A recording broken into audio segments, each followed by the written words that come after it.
우즈베키스탄과 카자흐스탄에서 온 외국인 노동자와 불법 체류자들로 확인됐습니다.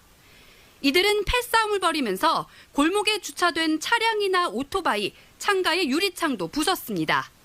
Mana yana Buyuk Saram. O'zbekiston, Qozog'iston har doimgidek oldinda. Men tushunmayman-da, nima yetmaydi sizlarga? Sizlarning orqanglardan qancha odamga ziyon yetishini bilasizlarmi? Ana shunaqa qilib to'polon qilasizlar, mesniklarga ziyon yetkazasizlar, joyigacha oyna-poynasiga sindirib, hamma yoqda anosini chiqarasizlar, oromini chiqarasizlar-da, keyin nima bo'ladi? Keyin tekshiruv bo'ladi. Nilganlarni bechara anovi ikkita bolasini boqayotgan ayol ketadi, keyin uchta bolasini boqayotgan erkak ketadi. Jimgina joyda ishlab yurganlar, sizlar orqanglardan ushlanib ketadi o'shalar. Davlat ham nima qilsin? O'zini messensiga ziyon bergandan keyin nima qilsin? Qo'yib qo'ysinmi shunda? Yig'ishtiradi, hammani chiqaradi. Dokument yo'qlarni nazarda tutib gapiryapman. Yana aqlinglar ko'paymasin. Rosa men borku bir narsa tushunmayman-da. O'zimizni davlatda, o'zingni davlatingda pul topolmasdan shu yerga kelding. Ishlab pul topish uchun keldingmi? Ishlab pulni qil, narsani orttir, uy qil, joy qil, keyin uni qil. Menga kelib olib, ana uni yoqib olib mana yerda.